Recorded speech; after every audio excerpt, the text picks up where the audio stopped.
Top 10 Deadliest Snipers in History. One shot, one death. This is the saying that governs all snipers, who ironically seem our soldiers who train all their lives to shoot as few bullets as possible. What makes snipers so fascinating and lethal at the same time? Its huge nerves of steel, its impressive decision price, or its great ability to control itself for hours or even days in the same position. Frankly, we could say this and more. However, within the snipers there are legends, men who exceeded the standards and make us doubt if these soldiers are really human. Hold on and get ready to meet the 10 deadliest snipers in history. Keep watching to find out. Welcome to Top USA Entertainment. Started. Number 10. We're all excited to meet the sniper with the longest legal shot in history.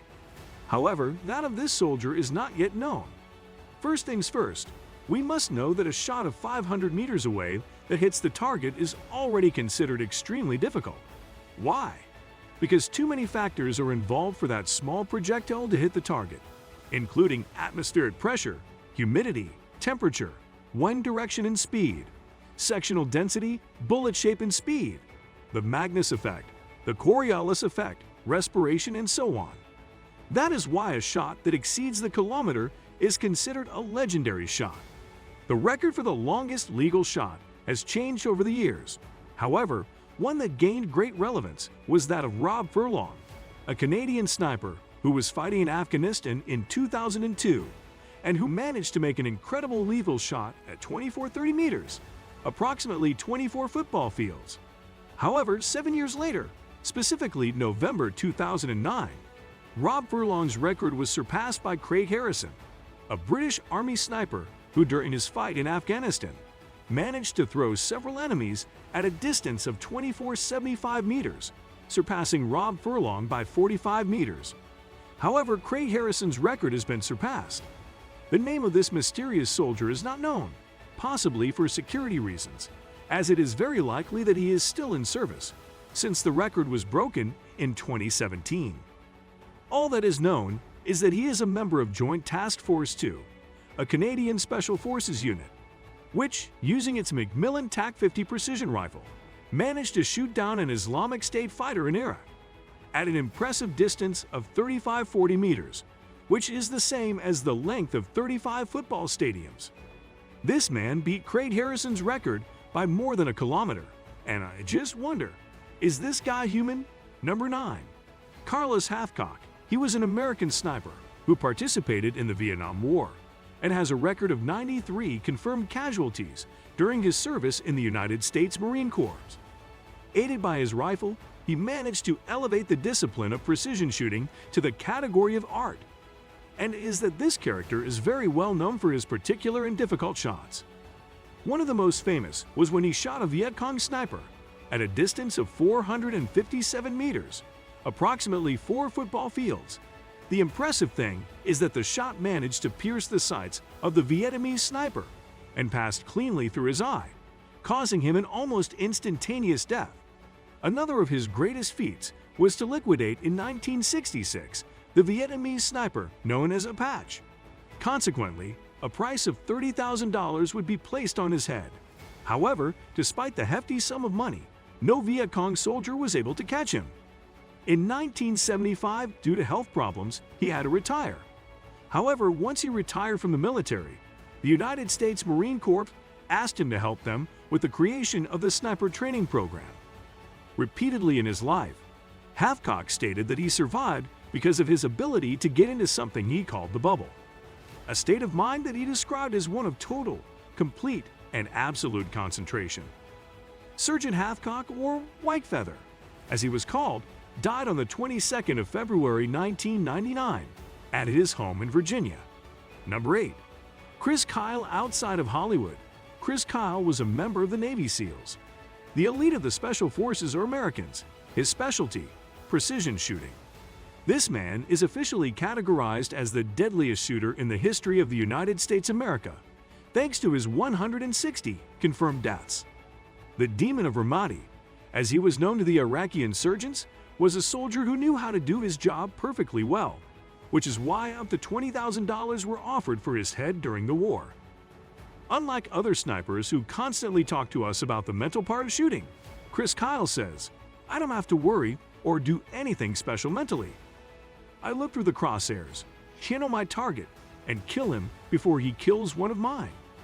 The nerves of steel discipline and demonic precision decayed, allowed him to be credited twice to the Silver Star and 5 times to the Bronze Star. On February 2, 2013, Chris Kyle was killed at a Texas firing range by Eddie Ray Ralph, a former Marine who had post-traumatic stress since his return from the Iraq War. He was a polydrug addict. The life of Chris Kyle is quite interesting, so if you are intrigued to know in great detail how it was, I recommend reading his book called Sniper. This one, unlike the film, has much more detail and has had excellent reviews. I personally have read it and I like it a lot. Number 7. Juba. It is a name that became known precisely by this medium, YouTube. Why? Well, this resistance sniper was here. He managed to fight 143 American soldiers during the Iraq War, which would consequently give it the nickname of the Baghdad Terror. His name is not known in Juba, is only a nickname he was given. However, this sniper recorded his shots where you could clearly see how American soldiers collapsed. These videos were confused on the internet and on DVDs. Armed with a Soviet Dragon sniper rifle, Juba became a real nightmare for the US Army and a legend for the Iraqi resistance. However, although not fully confirmed, he is said to have been captured in 2006 and was allegedly presented to the press without part of his leg and blindfolded, something that is quite strange because there is no record, image, or interview of it. Number 6. Vasily Zaitsev. During World War II, there were multiple characters who stood out for their heroism, compassion, or lethality. And this is the case with Vasily. According to records provided by the Soviet Union, this smiling soldier managed to shoot down more than 242 German soldiers, 11 of which were snipers. At 26 years old, the Second World War broke out, and he had to enter combat against the German forces. His skill in precision shooting allowed him to make multiple deaths in a short time, and when he already had 100 confirmed deaths, he was decorated with the Order of Lenin. Shortly after this, a peculiar story emerges within which almost all of Vasily's war history is centered: his battle against the German sniper, Erwin Koenig. The story goes that Koenig was called by his officers to do only one thing: liquidate Vasily Zaitsev, who already caused nightmares to the German soldiers. This dramatic event does not have an exact conclusion. Many say that Koenig murdered Vasily, and others say that Vasily murdered Koenig. However, there is also the theory that Erwin Koenig was an invention of Soviet propaganda who tried at all costs to boost the morale of his army. However, others claim that it did exist.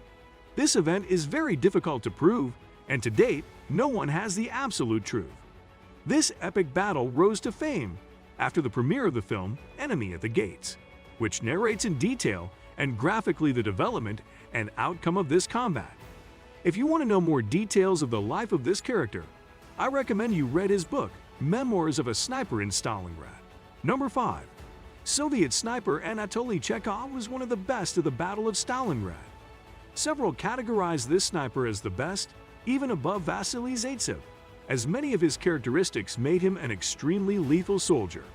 According to records, this soldier managed to shoot 256 German soldiers. The most incredible thing was the accuracy of his shots and the way he managed to make them ideal. As Anatoly came to manufacture his own silencers, his exploits were epic, and he would later be awarded the Order of the Red Banner, and shortly thereafter he was promoted to Hero of the Soviet Union, the highest decoration achievable. In 1943, Chekhov was seriously injured by an explosion in which he lost both legs. His military career would reach that point. The rest of his days he worked in an electromechanical plant and died in 1967. Number 4. Lyudmila Pavlichenko. The Ukrainian sniper is a legend of World War II. This woman is known to have executed 209 German soldiers, of whom 36 were snipers. From a very young age, Lyudmila practiced shooting in sports associations and won multiple tournaments, so shooting was nothing new in her life. In 1941, with Operation Barbarossa, and Stalin still did not call on women to enlist. However, Lyudmila volunteered to face the German army. The recruiters decided to give him marksmanship tests, which he passed without problems. His real challenge was in Sevastopol, where he fought until the attenuation, because it is said that they were 8 long months where he demonstrated his mastery in resistance, enduring low temperatures, and eating insects. It is said that it was in this place where she maintained most of the combats with German snipers, who were sent specifically to finish her off. In June 1942, a mortar fire caused such severe wounds to her face that she had to be evacuated in a submarine, a measure never seen before. After an arduous recovery, the Soviet Union decided that Pavlichenko was a valuable icon for the nation and banned the sniper from returning to the battlefields. All this after awarding her the Gold Star of Heroine of the Soviet Union on July 16, 1942. Several authors point out that there are several inconsistencies with the story of Lyudmila. However, there is no doubt that it was an element of great importance to the Soviet army. In 2015, the battle for Sevastopol, which is a very graphic reference to the life of Lyudmila Pavlichenko, was released in cinemas. Number 3. Francis Pica. He is a soldier who is not usually heard much in the pages of history.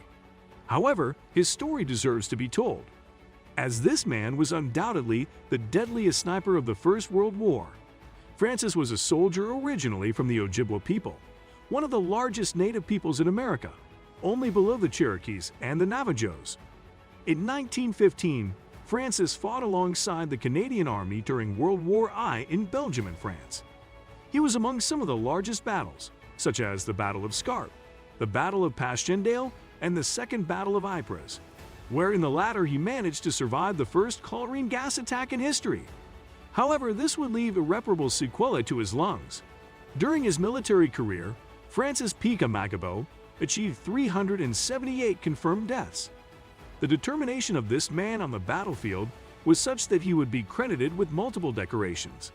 At the end of his military career, Francis took advantage of his great reputation to devote himself to fighting for the rights of Native Canadians, founding the Assembly of First Nations, and in 1943 became supreme head of the independent government of natives. Francis Pica died on the 5th of August 1952 of a heart attack caused by his multiple lung wounds. And yet, their actions, strength, and courage still inspire millions. Number 2. To this man, we owe the saying, "One shot, one dead." Ivan Sidorenko. He was a Soviet sniper who is credited with a record of 500 enemy casualties. Something surprising, and that brings him closer to being one of the best in history. In 1939, Sidorenko joined the Red Army. 3 years later, his company was located in the vicinity of Moscow, with the aim of defending it, since the German troops were already besieging him. Originally, Sidorenko was a second lieutenant in a mortar unit. However, he soon showed interest in precision shooting and soon became a sniper. In addition to 100 enemies killed, Sidorenko destroyed several tanks using incendiary ammunition, and after seeing his results, his superiors ordered him to teach his methods and tactics to new recruits. His 250 students learned terrain measurements, distance calculation, feasible hours, and even the physical and psychological disposition that comes with being a sniper. His excellent teaching method resulted in successful sniper units that gave the Red Army an enormous advantage. On the 4th of June 1944, he was decorated with the title of Hero of the Soviet Union, one of the highest Soviet decorations. At the end of the war, Ivan Sidorenko retired as major. In 1974, he moved to Dagestan on the 19th of February 1994. There is no option to argue for the man who holds the #1 position in this video, which is considered by many, including me, the best sniper in history, Simo Häyhä. Simo's story is long, and we could dedicate an entire video to his life. However, we will summarize it. In his 20s, more precisely in 1925, Simo Häyhä, a soldier of Finnish nationality, enlisted in the army. Once inside, he demonstrated his great skill in precision shooting. Years later, in 1939, the Winter War began, where the Soviet Union intended to invade Finland. Simo Häyhä was a man of about 1 meter 60 centimeters. quite thin, and who at first glance would appear harmless. But quite the contrary. This man was extremely effective and lethal. It's more than 500 enemy casualties, made in less than 4 months in Dorset. And in fact, it is said that it was really about 700 enemies who offered. Interestingly, Simo preferred to use the steel sight of his rifle instead of the telescopic sight. This so that the sunlight would not reflect on his sights and betray his position. Simo Häyhä was so lethal that he earned the nickname the White Death, and no wonder. On the 6th of March 1940, Simo was shot with an expanding bullet in the chin. Many would think that that's as far as the legend went. However, with almost half of his face, this man survived and even took up his rifle again to knock other enemies unconscious. Simo Häyhä retired due to his injuries and became a successful hunter. The White Death died on the 1st of April 2002, at 97 years of age. That was it. Let me know in the comments if you would like to see a special video on one of these snipers. For more videos like this, hit the subscribe button. And don't forget to click on the notification bell. If you like this video, subscribe to the channel. Remember, this was Top USA Entertainment. I wish you an excellent day. Thanks for watching. See you next time.